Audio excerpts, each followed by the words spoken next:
Hello and welcome to this tutorial on linear scoring.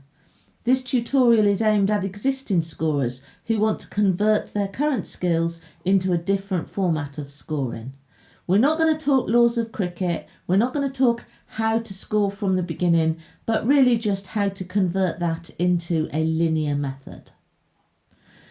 So you'll need some resources to join in with this tutorial. You should find them underneath the main window with the images in. You should find 3 links. There are 2 blank score sheets and 1 completed one. The blank score sheets are the detail one and the summary one.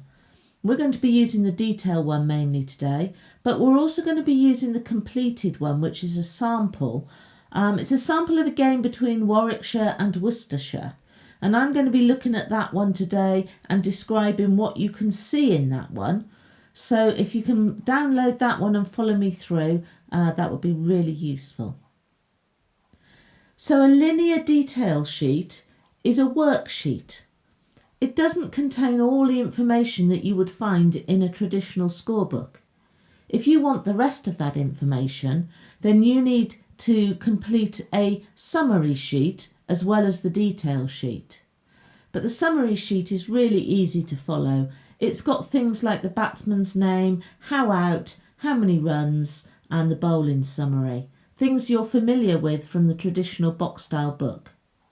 So we're only today going to be looking at the detail sheet. So this is a worksheet. We're not going to complete everything on it, but a lot of people use it as a backup when they're electronic scoring, or as a worksheet when they want more information to back up whatever method they're using. If you look at the completed score sheet, the sample, it can be a little confusing at first, but don't try to read it from left to right as you would a normal page. You need to look at the 2 central columns, and that's where all the scoring is done.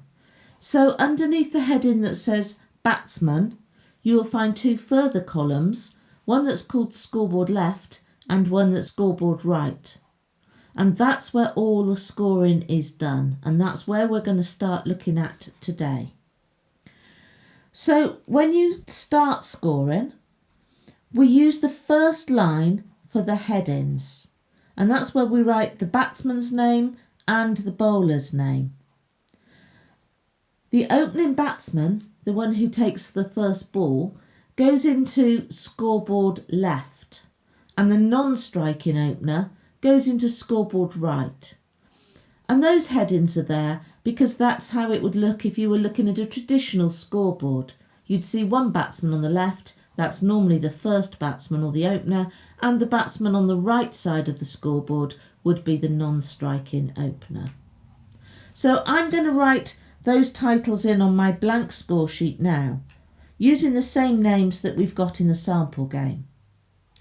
I'm going to do all the names in blue. You'll see that I'm using 4 colours today: black, blue, red and green. These colours are optional, but they do help to make the information stand out. So all the names will be done in blue and all the main scoring work will be done in black. So on the top line of your score sheet, I'm going to write in the names of the opening batsmen. So scoreboard left, I'm going to write Hayne, and scoreboard right, I'm going to write Bell, Ian Bell. And I'm going to put a little star next to his name because he's the captain. The opening bowler goes in one of the bowler's columns. If you look across to the left-hand side of the score sheet, you will see 2 columns for bowlers. It doesn't matter which column you use first. If I'm not directly behind the bowler's arm, then one end of the pitch will be to my left side and one to the right, and I will use the columns that represent those bowlers' ends because it helps me remember which end is which. So Joe Leach is going to open the bowling, and I'm going to write his name in the left-hand column.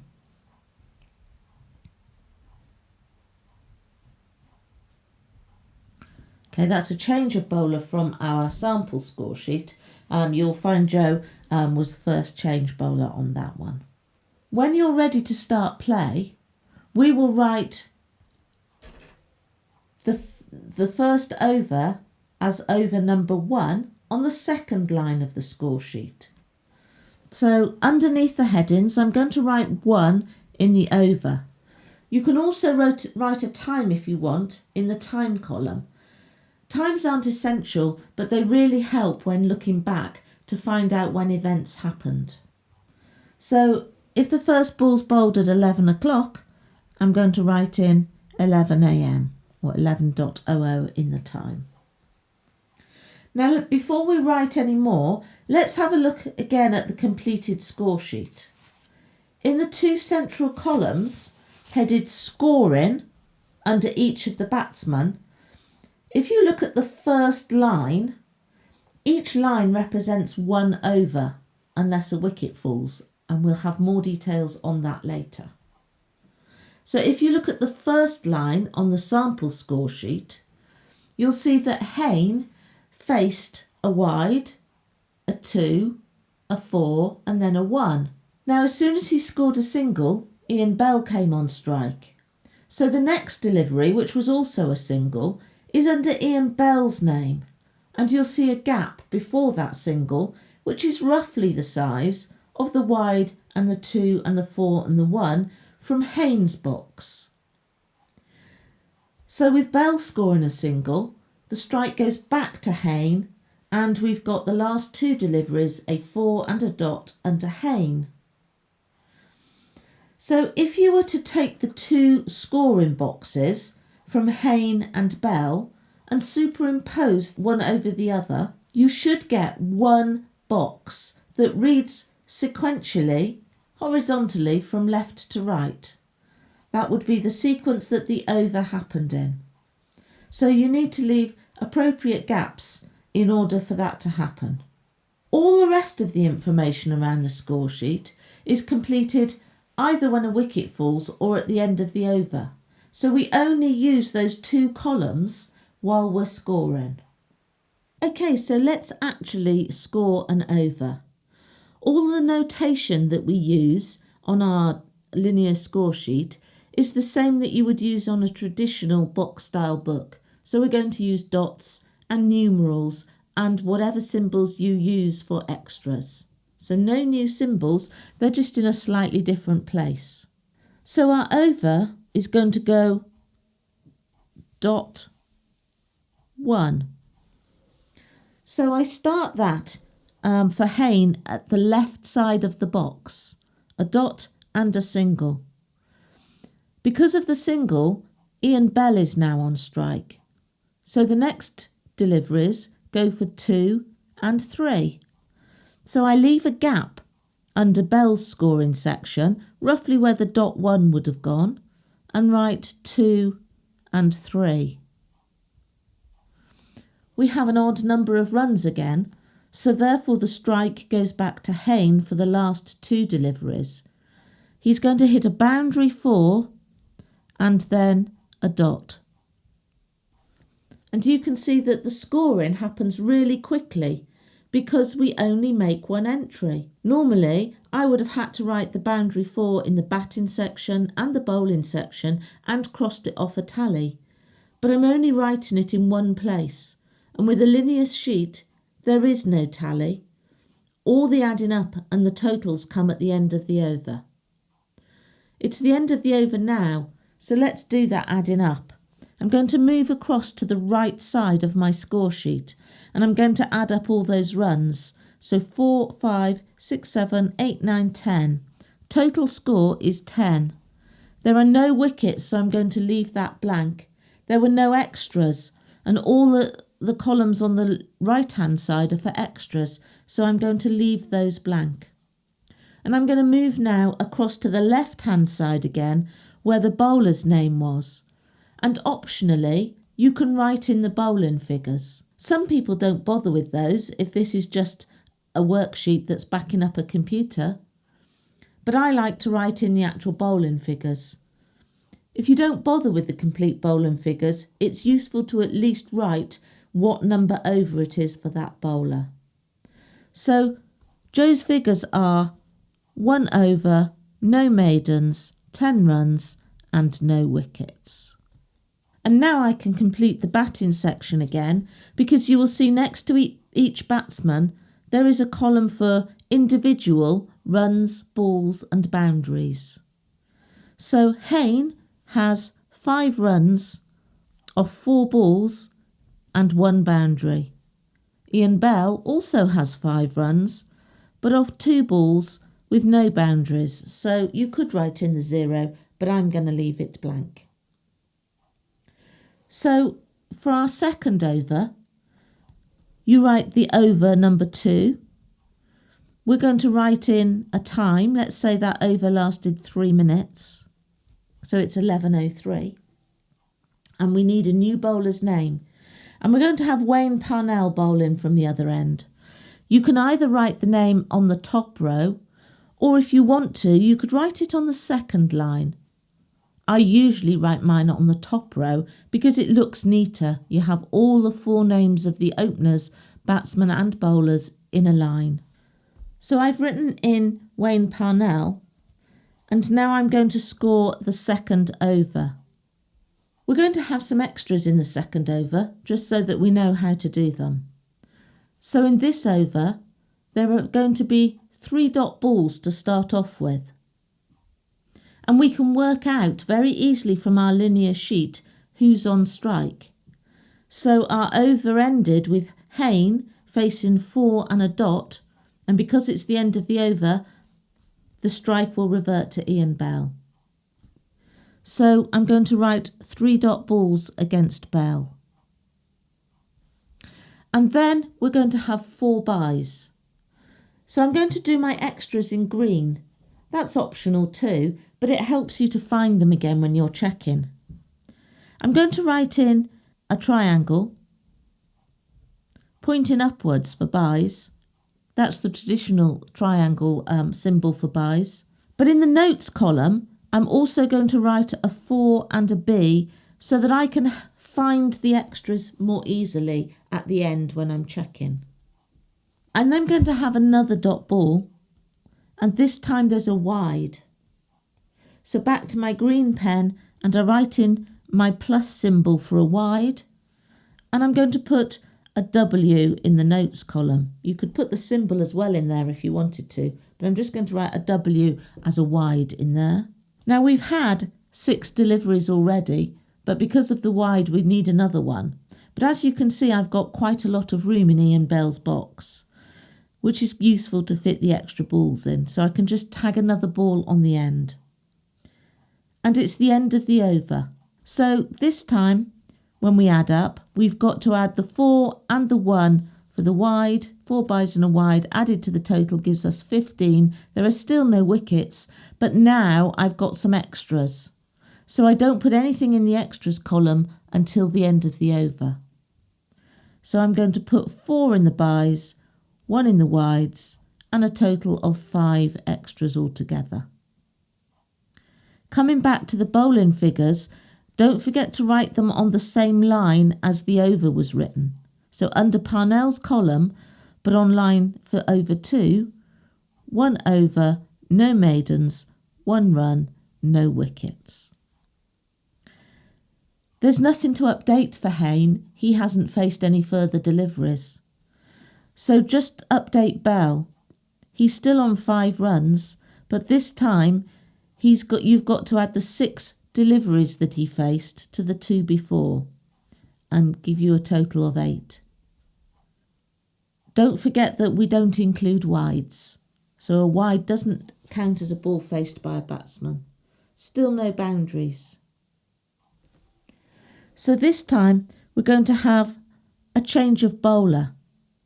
So I'm still writing in my 3, and let's have a 2-minute over that time. So the time of this over is going to be 11:05. When the bowling changes, we simply underline the bowling figures from the bowler who's been taken off. So I'm underlining under Joe Leach. And taking my blue pen again, I'm going to write the name of the next bowler in. So Charlie Morris is going to bowl. So that's Morris. And his initials, if you want them, are CAJ. So I'm writing the name of the new bowler on the line above the over that he's about to bowl. So this time we're going to have some wickets. And with Bell facing all dot balls and a few extras, he didn't change strike, so therefore we're back to Hayne. So the first delivery is a dot, but then a wicket falls and Hayne is out LBW. So wickets are usually done in red so that they stand out. The red line will give us the fall of wicket section. So first of all, write in the wicket ball as a W. And then in your red pen, underline the whole of the section for Hayne. Then update Hayne's totals in red because these are his final totals. So he didn't add any more runs, he's still on 5. He faced 2 more deliveries, which means his total of those go to 6, and still only the 1 boundary. Now I'm going to write LBW in the total balls column. So now's a good time to discuss that a lot of people who linear score will design their own score sheets. I don't use the total balls column to keep a running total of the balls that have been delivered in the whole match. I use that for a notation to tell me how a wicket fell. So on my own sheets, I would probably have headed that column differently. And some people like to move the columns around and record things in a slightly different order. So it's up to you. When you get used to linear scoring, you could design your own in Word or Excel or any other piece of software, or even just write lines on a piece of paper. Anyway, back to the wickets. Because the wicket fell in the middle of the over, we need to know when that happened. So in the notes column, it happened on the second ball. I'm just going to write .2 so that we know that this is 2.2 overs. I'm going to use the end of over totals as my fall of wicket section. So I'm going to update all of that. So there were no further runs added. The total is still 15.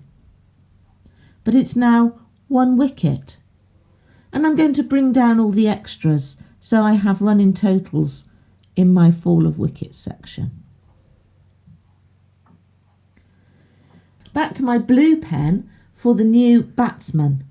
The incoming batsman is Evans, and I'm going to write his name underneath the red line on the next line down underneath the red underlining.